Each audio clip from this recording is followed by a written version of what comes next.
For those of you that are new to us, welcome.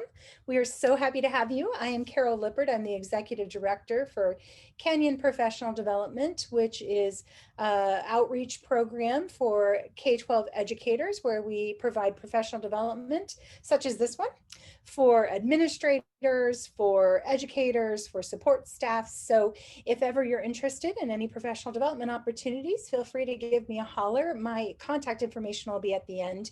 And you probably all got an email from me anyway, because you signed up for the webinar today. So today's webinar is about building relationships in unusual times, tips and tricks. And Terry Schrader is our expert for today. And there she is smiling her beautiful smile. But before she comes on, if you could turn the slide, please, Terry. Terry's controlling the slides. There you go. Keep going. One more. I'm going to invite Cindy Varden is with us today. And Cindy is one of our experts in the Doctoral College. And we asked her just to take a couple of seconds here and share with us some opportunities that are available in the College of Doctoral Studies at GCU. So Cindy, are you able to come off mute and tell us a little bit? Looks like she's on mute. There we go. Thank you. Hi, Welcome, everybody. Cindy. Nice to meet you. Nice to see you, Carol and Terry, also. Well, thank you for the opportunity for me to introduce myself to you. My name is Cindy Varden, and I am a doctoral university development counselor. I may have met some of you at some of our other professional development events through the last few years, notwithstanding the pandemic last year. But my role is to just really support you, answer questions for you and your staff about programs offered through the College of Doctoral Studies. So I've been doing this for about 6.5 years. I absolutely love what I do. And just a quick overview, the doctoral programs are going to be offered in both a qualitative and quantitative research approach. If you have questions and want to contact me, we can go through that in detail, but it's really dynamic addition to the program to support you in your research method for dissertation. And then this slide's going to show you that we have the Doctor of Education in Organizational Leadership with different emphases. This truly is an organizational leadership program. It's extremely dynamic. We might think of leadership, and probably most of you already really have a deep understanding that it's very multidimensional. It's not a flat idea, and a lot of learners in their doctoral program share how much they're learning and using on a day-to-day basis, and that I've had other doctoral learners tell me that their work is their playground. So it's a very reciprocal experience. We have PhD programs as well that support our educators if you're interested in technology, learning, and psychology, cognition and instruction. And then we also have some areas of business, which are on the next slide. And then we have a Doctor of Education in Teaching and Learning Adult Learners. This is a really dynamic program, especially for educators who really are experts in what they're doing and really are interested in teaching adults. So that's an overview. I will add my contact information in the chat if I can help in any way. But Carol, Terry, thank you so much for giving me a couple minutes to talk about doctoral and introduce myself. Yeah, absolutely. Cindy, thank you so much for being here. We really appreciate the service that you provide to our K12 partners. And if you need an inside scoop on the EDD program, both Terry and I are current students in the EDD program. So we'd also be willing to chat with you about time requirements. And, I'm a principal. Can I really manage doing this at the same time? I think Terry would tell you yes. So if you want to find out more, please feel free to let us know. And always remember, we have a why we do the work that we do here at Canyon PD, and it's to empower, educate, and inspire our community so that they can take action to fulfill their purpose and to serve others. We spend a lot of time when we're working on our presentations and in the different services that we try to make you aware of to bring that why to life. So without further ado, I am going to turn it over to Terry, who is here today and will be spending probably the next 55 minutes with you. So Terry, Off to you. Thank you, thank you, thank you so much for the time you put in, the care you put in to creating this wonderful workshop for our principals today. No problem, Carol. Thank you so much for that awesome introduction to what GCU does and the purpose of GCU. And really, I think it's amazing all the outreach that GCU does, especially in that area of professional development. Because as you guys know, as school leaders, we never stop learning, and we always come across new and important things that we need to be able to implement in our schools as we go forward. And so, just a little bit about me, kind of setting the stage of why I was selected for this. So this is my 21st year in education. I'm one of the rare people that I actually have high school experience, middle school, and elementary. I did, just so you guys know, spend the majority of my experience in a middle school. I used to tell people when they asked me what I did, I hang out with sixth graders on purpose, and I enjoyed it. And so I've experienced there. I've also taught in public schools and private schools. Throughout my career, I've been a teacher, I've been an academic coach, I've been an interventionist, and now as an administrator. My current assignment, I'm a assistant principal at an elementary school in the greater Phoenix area. I love my job. Every day I get to come to school and enjoy being with kids. Not so much this year. This year has been quite the challenge, as all of you guys know, as school leaders. Some of you have had the opportunity to have people in person. Some of you guys have been in your hybrid models. My school has only been virtual this year. And so it's been really tough on our staff. It's been tough on our parents. It's been tough on our kids and even us as administrators. To really start to navigate what this virtual learning world looks like. So that's just a little bit about me.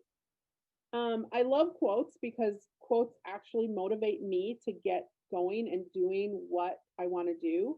And here's one that just really drove it home for me for our work for today. A relationship requires a lot of work and commitment. Relationships aren't just natural.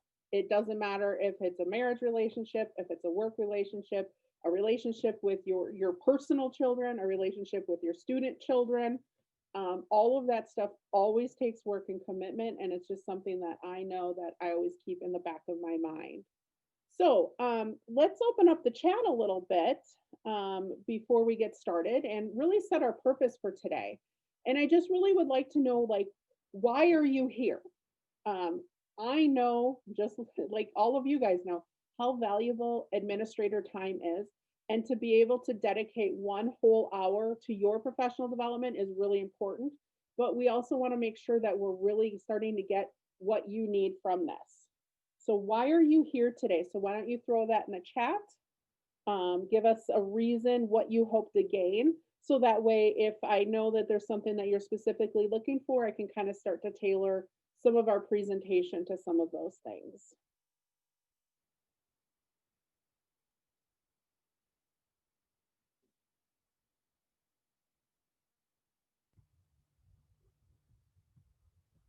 As a reminder, the chat feature, you can find that it should be at the bottom. Oh, good. I see some people are starting to find it at the bottom. You should see a little bubble that says chat.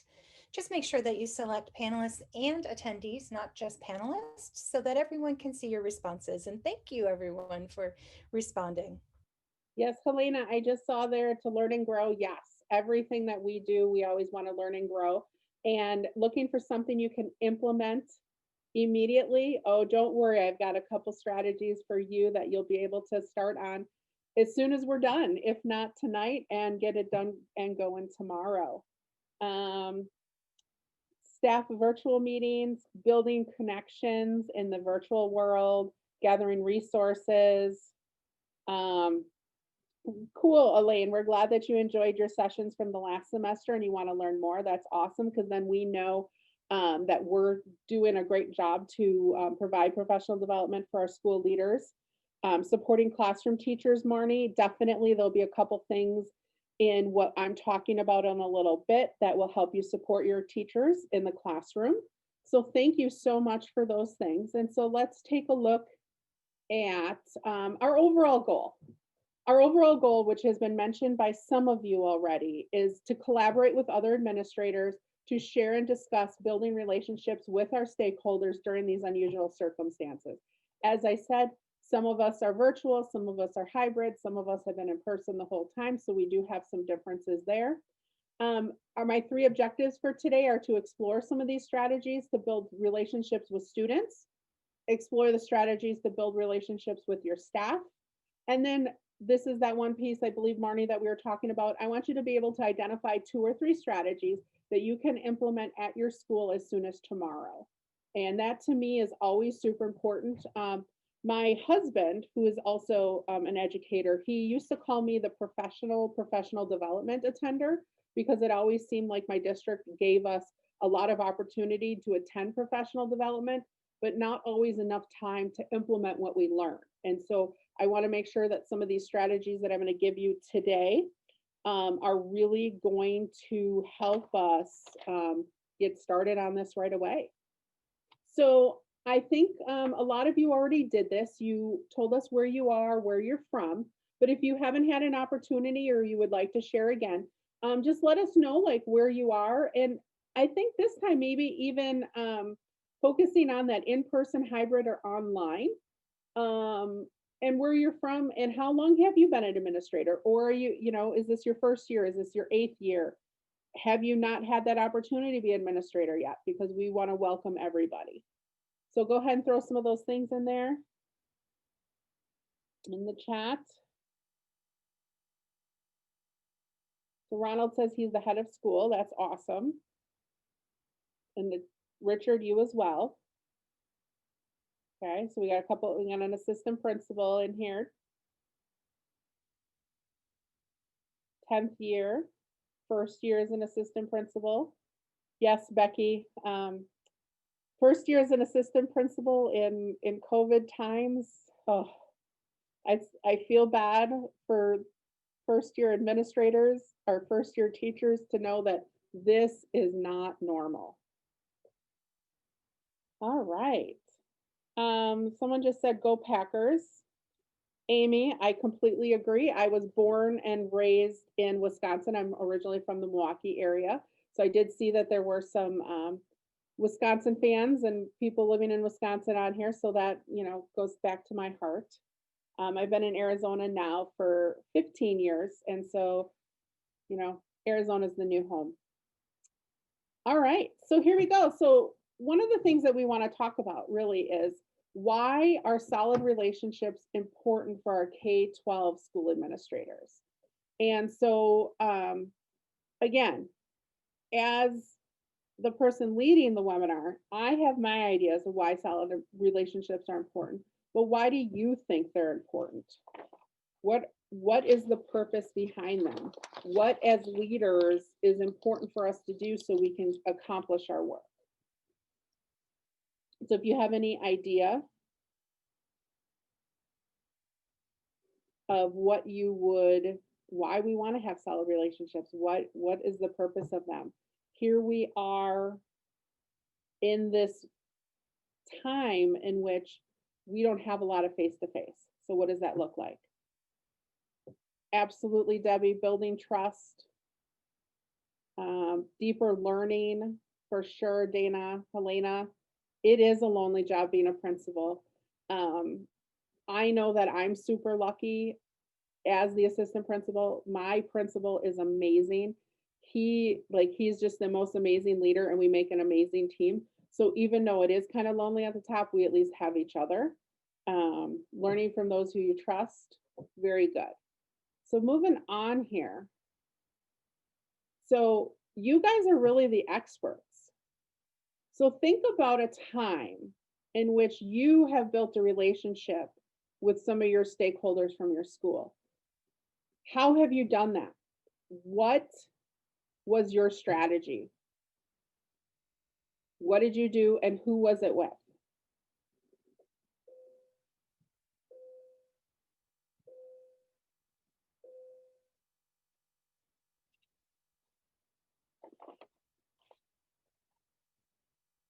So as a principal, as an administrator, you're coming into a new job and you know you have to build relationships. Who are your target populations? Who is important for you to have built that relationship with?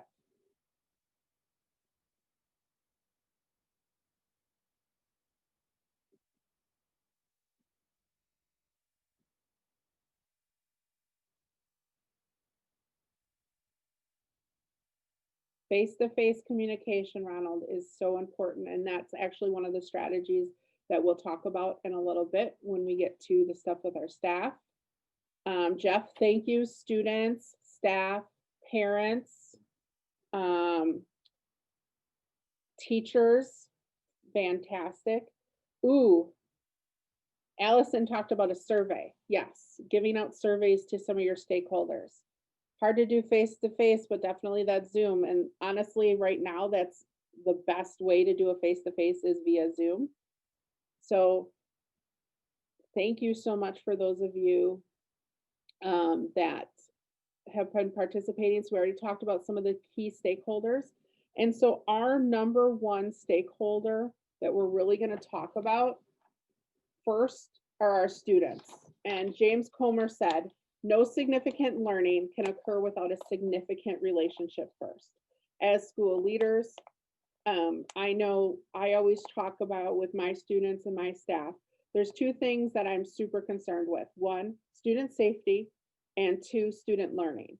And if one of those two things isn't happening, then I need to know about it so we can do something about it. And so no significant learning cannot happen without that significant relationship. And so we're starting with our students. So I have a couple strategies that we'll share here with building relationships with our students. The number one thing, as most of you have probably already discovered, is being visible with your students. So some of the ways that I know that I'm visible in a COVID year, a non-COVID year, is doing morning announcements. My principal and I, we take turns every morning and we do our morning announcements. We do them via Zoom, so we record them and then send them out to the teachers so the teachers can play them for their during their morning meeting time. And in our morning announcements, you know, we do the Pledge of Allegiance, we do a moment of silence every day. Plus, my school is PBIS and Boys Town based.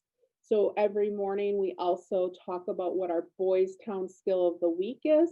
This week it happens to be listening. So we go through the steps of listening. We talk about why we need to be good listeners and things like that. And so we do the announcements every morning. And it's really interesting to me because we did do like a drive-through event in October for Halloween. And some of the little kids who had never really even been on our campus yet because they've just been in the virtual world, they saw me, they're like, hey, it's Mrs. Schrader from announcements. And I was like, yay. And so that just shows me that the kids are watching and paying attention, that they're able to make that connection from basically their computer screen to real life. I also do it through walkthroughs. Yes, walkthroughs are usually a teacher-based, you know, instructional piece. But for me, it's also being in the classroom and really caring about what the kids are learning and being able to celebrate their work and working with them. And so I'm visible through their walkthroughs. Lunch and recess, I'm either in the lunchroom or I'm out on recess duty for that whole 2.5 hour time because we are a K6. With that, even in the virtual time, one of the things I do is I try once a week to do like a lunch club with a grade level where I send out a Zoom link so then they can come and join me for when I eat lunch, they eat lunch. I get to meet all of their cats and their dogs and their chickens and their pets and their little baby brothers and sisters and things like that. I'm also visible during their specials. So like I'll go visit their art class and I'll sit down and do an art project with them, or I'll go to music class, I'll go to PE. And then of course, all the different after school activities that our school has. We have some sports going on. We usually have some kind of music, fine arts program, and then after school tutoring and different things like that. So those are some of the ways that I know I work on building relationships with students. The next thing is I'm always accessible to the kids. Of course, at the most appropriate times, because as we know, we always have the kids that are looking for that attention when they should be in class, but they're trying to find a way to talk to you. So I have a process with the front office and with the teachers. So if a child needs to come talk to me, we can definitely get that done. I also do student recognition. So when I talked about those morning announcements, we do shout outs. Every day we try to do 4 students. And what the teachers do is we have a Google Doc and they just put the student's name on there and what they're being recognized for. So some of the things that we recognize our students for is, logging in every day, completing work, asking questions, having a quiet place to work in their house, some of those things. And so then that way we're able to recognize our students. Also, we have a school-wide program with our Student of the Month and our Character of the Month, and the kids get certificates. And when we were on campus, we would do a lunch with them. In the virtual world, we do like a virtual lunch via Zoom. And then one of the last things here is really getting to know your families. Like if you're at the same school for a long time, knowing what families are related to each other, which kids, and really building that relationship with the parents. So then when there is an issue or something going on, they feel comfortable kind of coming back out and talking to us. And so one of the strategies that I've done with families and with students in the past is I do Friday shout outs. I'll send out an email, like on Wednesday to a couple grade levels and say, hey, each person give me a name from your class and let me know what they've been doing really well. And then I call their parents and I call their mom or I call their dad or I call their tia or whoever they'd like. And I call them for positive reasons. So that way, when the phone calls are coming from school, it's not always about discipline. It's about some of the great things that the kids are doing. And that really helps us really builds that relationship and that setup for our kids. So that's what I have right now for students. Before I move on, are there any questions or concerns or anything that you'd like me to address about students before we move on? And I see, Carol, that you go in there that you have I have special Zoom backgrounds. That is correct. When I do morning announcements, I change my background on a pretty regular basis. So I do have my Packer background that I've been using the last couple of days because we're still left in the playoffs. And then I've got the fun purple one that I have going on today. I also have the Statue of Liberty. I have the Eiffel Tower. Monet is my favorite artist, so I'll put Monet in the background.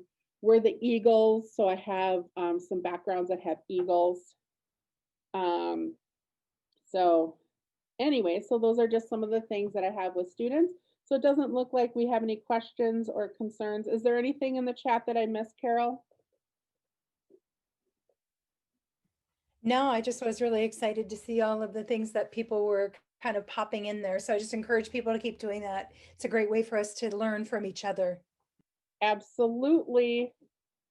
I was just lucky enough to be able to lead it. I know I'm by far probably not even the expert in the room here because I know we have so many administrators with such diverse backgrounds and experiences that I definitely want to learn from them as well. So that's great.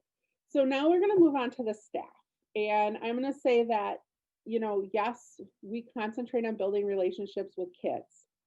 But as administrators, as we all know, in order to do our job and to do our job well, we have to have those solid, trusting relationships with staff.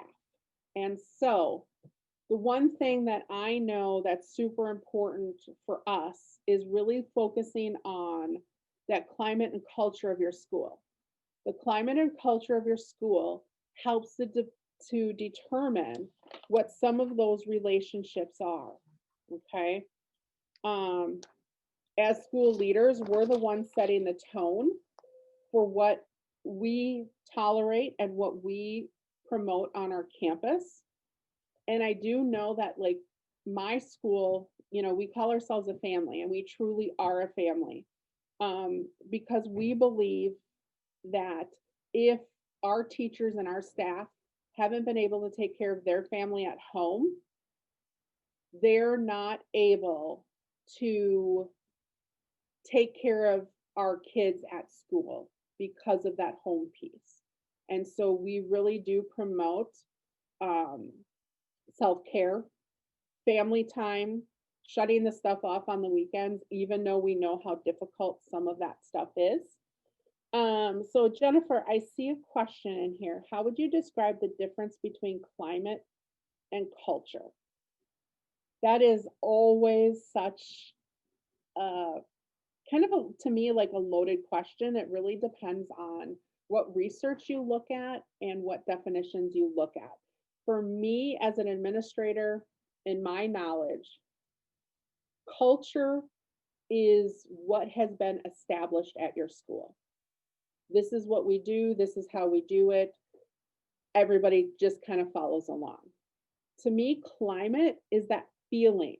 Like when you come onto a campus and you know it's a positive campus and it's been successful, you kind of get those warm fuzzies. Kind of like when we walk into classrooms and you're doing walkthroughs and you know it's a great place. That to me is climate. Culture is how things are run and what those expectations are and how things, what's expected and being held up to those things. Culture is so hard to change. That's the part that takes the longest. And there's actually a ton of research out there on climate and culture. And maybe, Carol, like when I'm finished with my dissertation, maybe that's the next thing you and I work on. What do you think? Sounds like a plan to me. Let's All do right. it. Come on. Sounds good. All right. So one of the things at my school that we really focus on is a concept called true colors. I'm not sure if any of you have ever heard of true colors before. Basically, true colors is a model that we use to understand yourself and how you feel, and also on how others feel based on your personality. There are 4 colors to true colors. You have your oranges, your gold, your green, and your blue.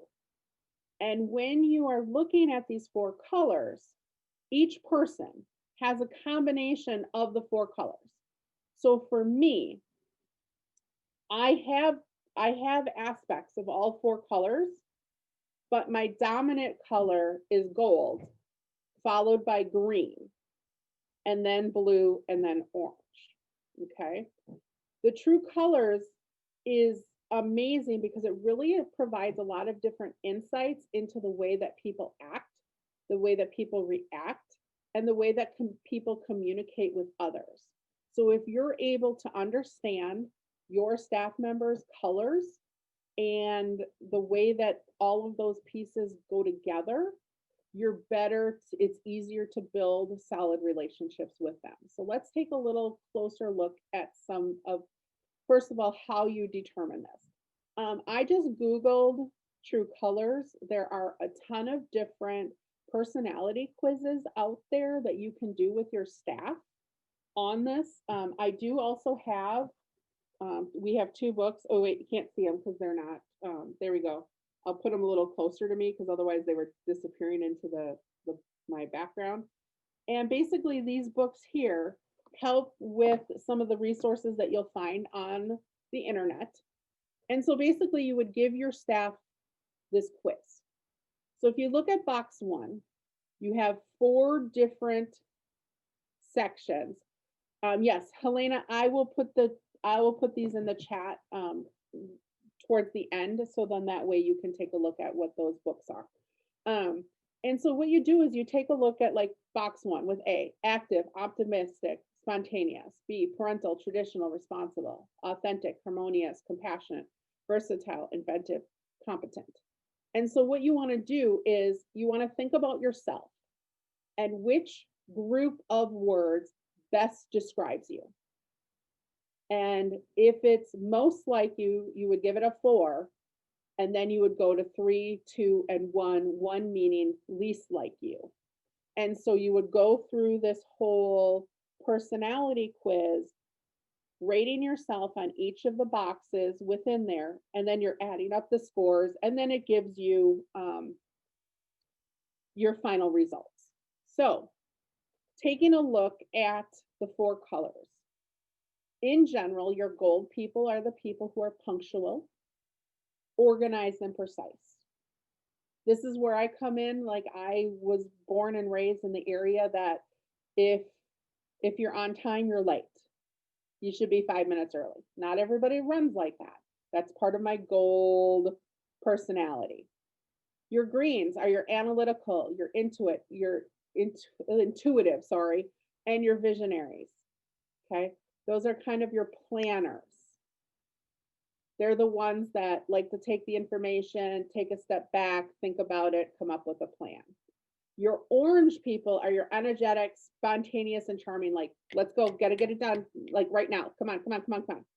And your blues, like we like to call the blues the touchy-feelies. They're the empathetic, they're the compassionate, they're the cooperative.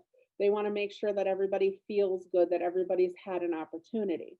And I'm not going to say that one of these is right and one of them is wrong, but most of you, if you haven't taken the true colors, you can already kind of decide which color you think, oh no, there it is, you think is most like you.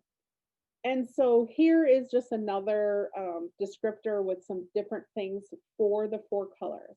So the ways that we use this is my principal and I use this information to build our grade level teams, okay?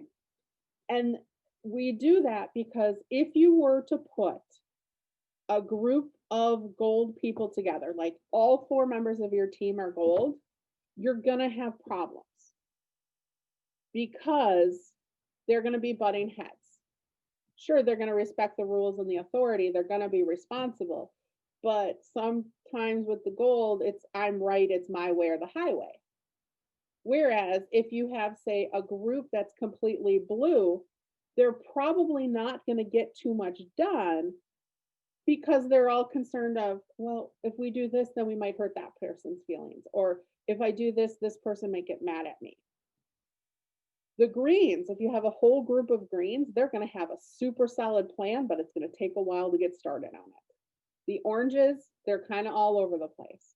So what we do is we try to take a look at our colors, and we're not saying that we get 1 blue, 1 gold, 1 orange, and 1 green on the same team, but we take this under consideration when we are building our teams because we want our teams to be highly effective. In addition to this, it helps us understand our staff more, but it also helps the staff understand each other more.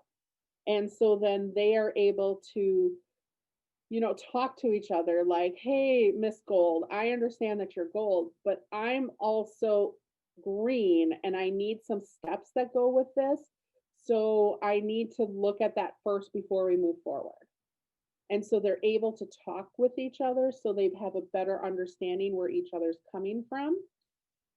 And then I think one of the last reasons we really use this, is, especially as leaders, is sometimes we have to share news that isn't always super positive, or maybe it is positive.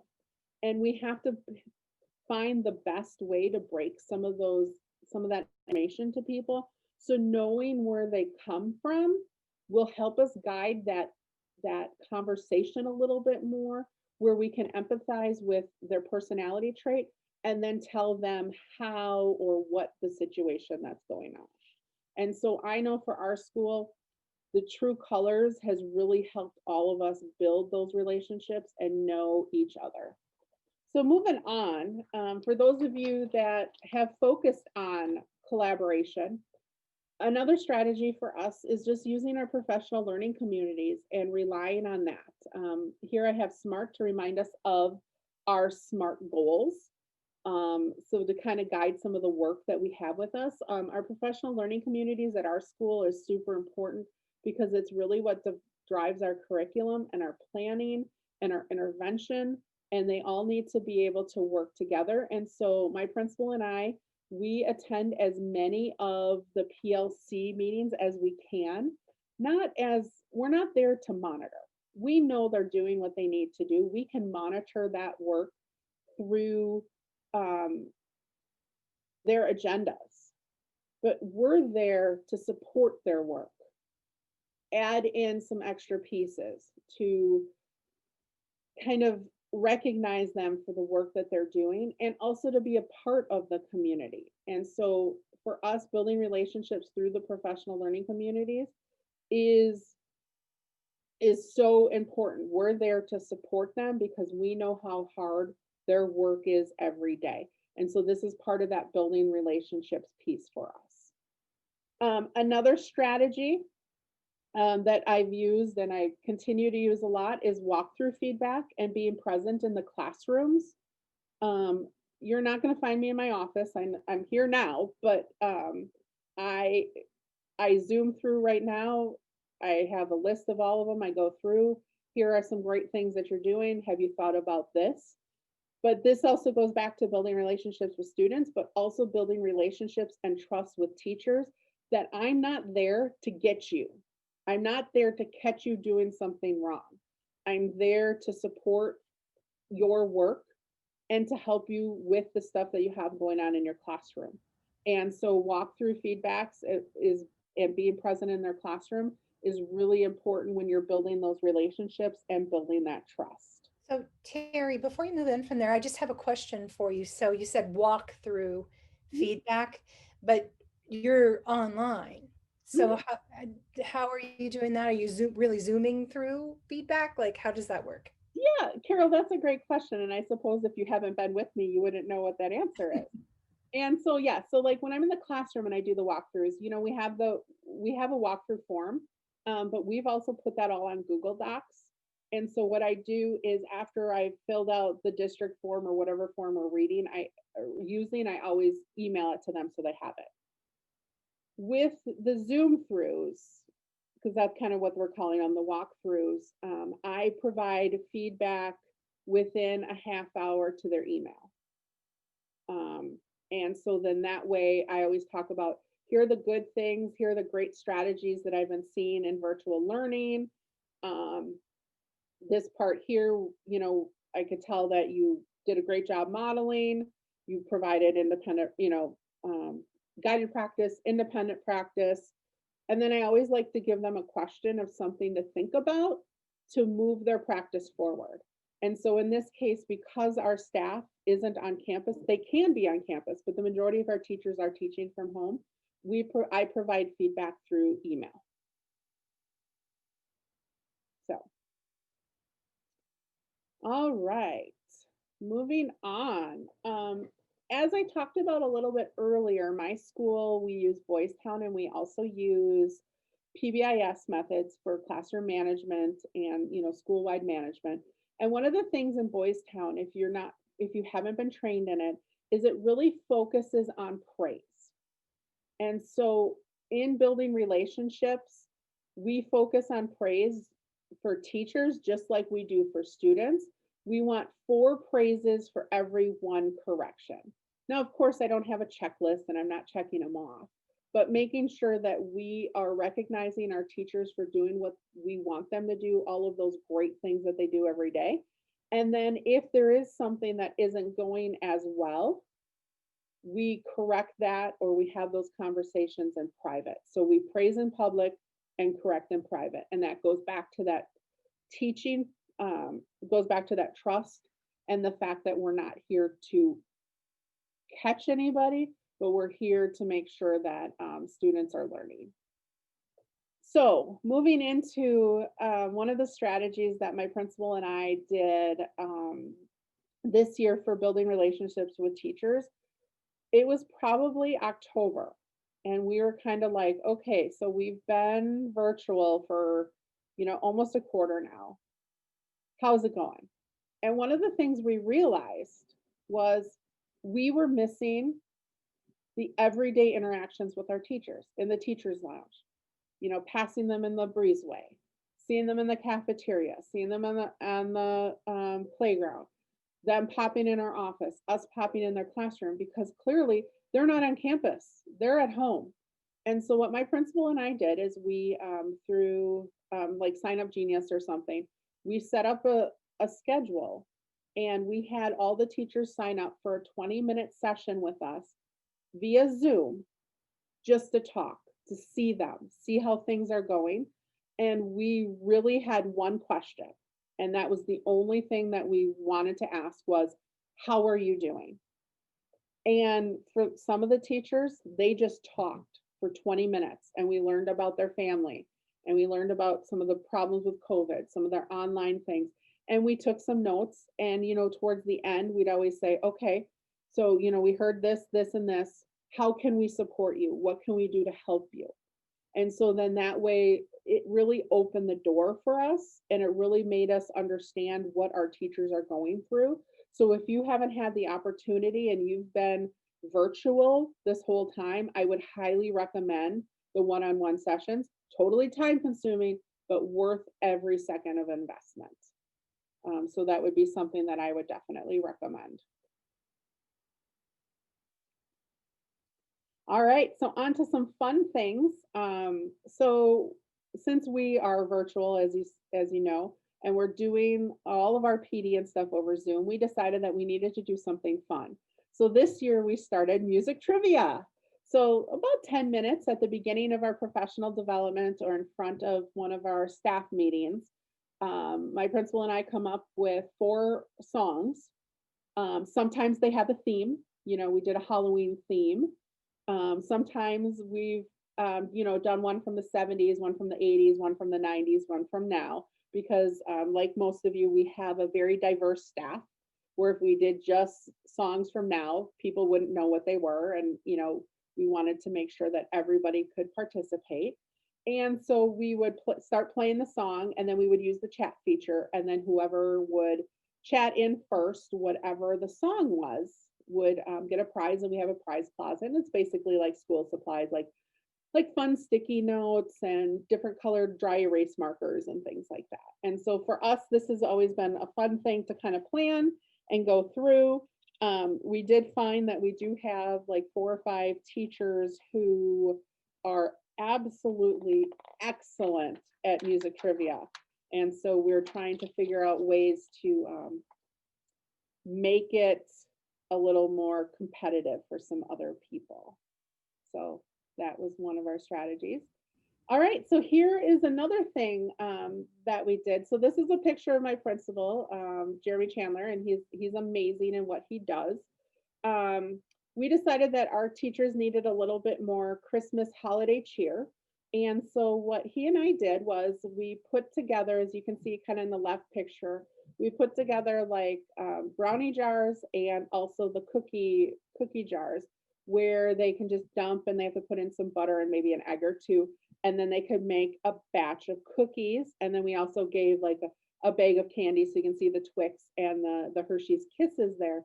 And what we did is, as I told you, we are kind of on the west side of Phoenix. We drove to each and every one of our teachers' homes during the day when they were teaching, and personally delivered these snacks to them. 425 miles later, and it took us about 3 days, because we didn't, start at 8 a.m. and end at 4 p.m. We had 3 or 4 hours here and there. And we were able to make it to all of our teachers' homes. One of the things I think was the greatest thing was when we were getting towards the end, we thought we would get to the point where they'd be like, oh yeah, we knew you were coming. Our staff didn't tell anybody. They didn't tell each other. So it was fantastic. So we were able to pretty much surprise every single one of our teachers with this. And we got to meet, husbands, wives, children, things like that, because people were stuck in their homes. And as you can tell, Mr. Chandler there, he's wearing his mask. So we made sure that we were socially distant and safe when we did that. And so that was super fun, bringing a little cheer to our staff. Other things that we have done is also at Christmas time, we did holiday self-care bingo. And so we sent out this bingo sheet, and so then they could focus on themselves and their families as well. And all they had to do was take a selfie or take a picture of it, and then they emailed it into us, and if they got like one bingo, they got like a candy bar. If they got two bingos, we gave them one of our Jeans Day passes. And then if anybody got a blackout, depending on how many it was, we had a gift card for Amazon for them. And so it was always fun to see this, like declutter one area and donate what you no longer need. Curl up with a good book, get outside, enjoy the fresh air, order takeout from your favorite restaurant. And so it was really great to see like our teachers doing this and then, taking a selfie of it and then emailing it out to all of us. So that was really kind of a fun activity. We also continued with Spirit Week. Also, I just gave you a little sample here. We did this with the teachers and with the students.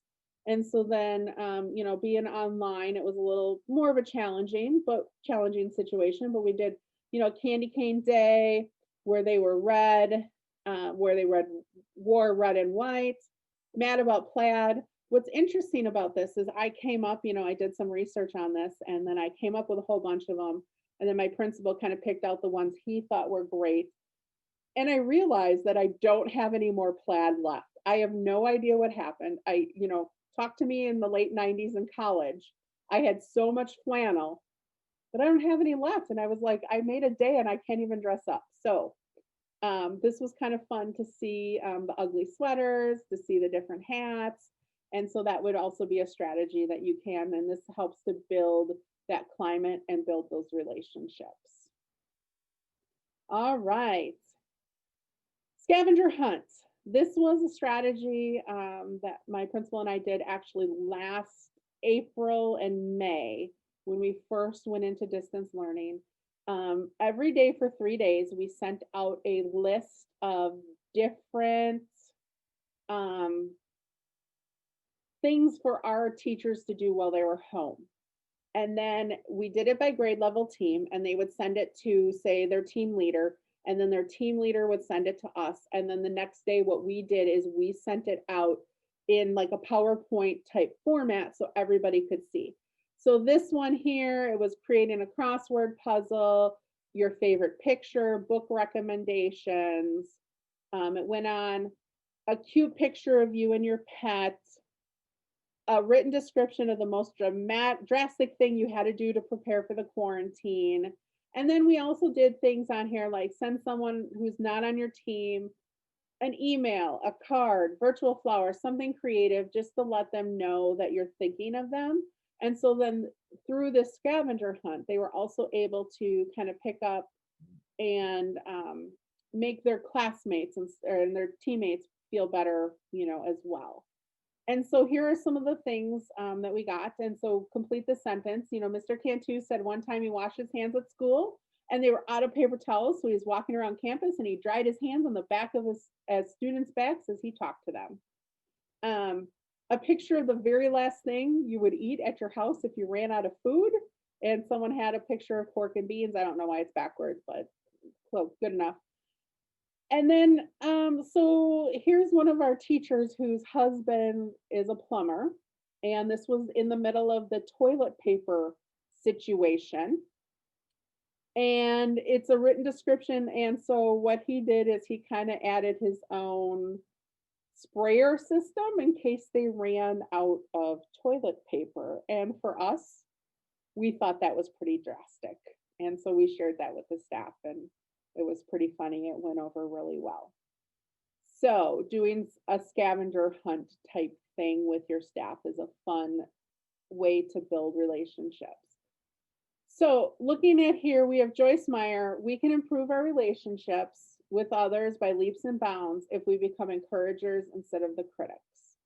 And I'm not saying don't provide feedback to your staff, because as we know, feedback is what makes us get better at what we're doing, but making sure that that feedback is balanced with all the great things that they're doing as well.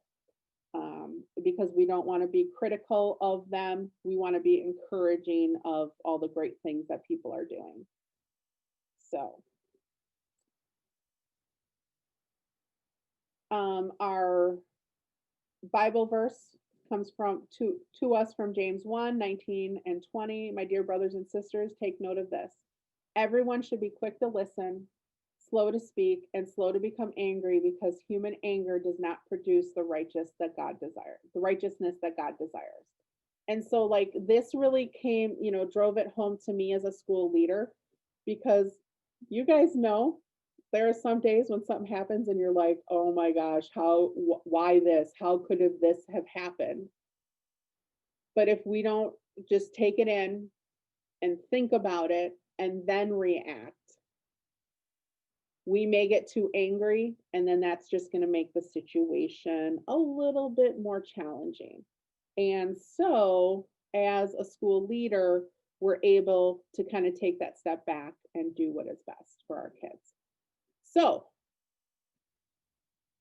looking now, taking a look at our chat. So, what's your takeaway today?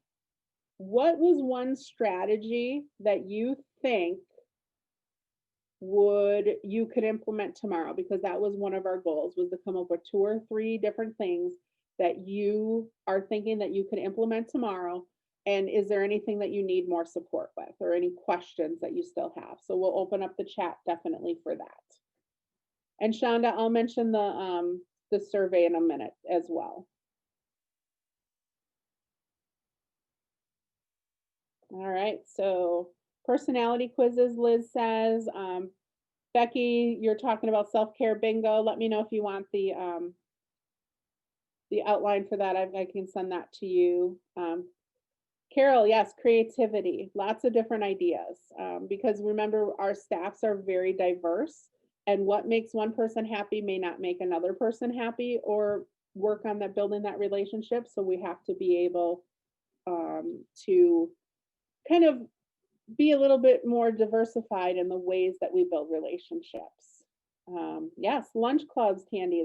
I'm going to tell you, like, having the kids have lunch with you, take some Advil or something ahead of time, because I didn't the first time, and I was just like, whoa. And if you think about it, because like our kids, especially the ones that are virtual, don't have that recess time, and they don't have that time to talk with each other. And so that was the ability to build relationships with me, but also for them to be able to kind of talk to each other as well. Yes, listening, Elaine, is so important. That is like one of the skills, as mom and grandma and great grandma used to say, God gave us 2 ears and 1 mouth for a reason, that it's more important to be listening than it is to be speaking. So those are our goals and our objectives. We explored strategies for students and staff, and then coming up with 2 or 3 things that can be implemented at our school as soon as tomorrow. And back to our K12 outreach. And so we want to empower and educate and inspire our community so they can take action to fulfill their purpose and serve others. All right, so Shonda, is that link in the chat again for the survey? Yep, we will definitely pop it right there. She's got it. Look at that. She was on that. And then if anybody else has any additional questions or concerns or comments, feel free to put those in the chat. I'm going to stick around for a little bit. And I just really want to thank all of you administrators for taking time out of your super, super busy day to kind of listen and hear about some of the things that have been really successful at my school as far as building relationships go. And these, this is probably just the tip of the iceberg, and there's probably a ton more strategies that you guys have used. And so if you have any of those and want to share those, that would be fantastic as well. Yeah, Terry, thank you so much. Like, I think every time I talk to you, you're always sharing one more creative idea that you and your principal Jeremy have come up with to just build relationships. It's really obvious to me that you spend a lot of time thinking about relationships and that they're a priority. So thank you for that. Helena, yeah, we will get those book titles into the chat for you right now. I see Terry typing away, so I'm sure she's doing that at the moment, but thank you for the reminder. Any other questions that anyone has? You're getting a lot of showing our true colors. I love it. Mary Miss Siston. I've never heard of that person. That'll be an interesting one. I'll have to look it up. But yeah, a lot of just easy to use stuff. So thank you for that, because I know that's what I need right now. I need the take it, make it pizza version of dinner, and not a whole bunch of things to think about. Oh, and personality lingo. Okay, cool. So any other questions, feel free to put them in the chat. We'll stay here for another couple of minutes, but if not, again, as Terry expressed already, thank you, principals, for everything that you do, and assistant principals. We so appreciate you. Schools would not run without you, and there'd be a lot of missing parts and pieces, and we know that. So thank you for spending this hour with us. We hope that you got some good information, and we encourage you to join us at our next one.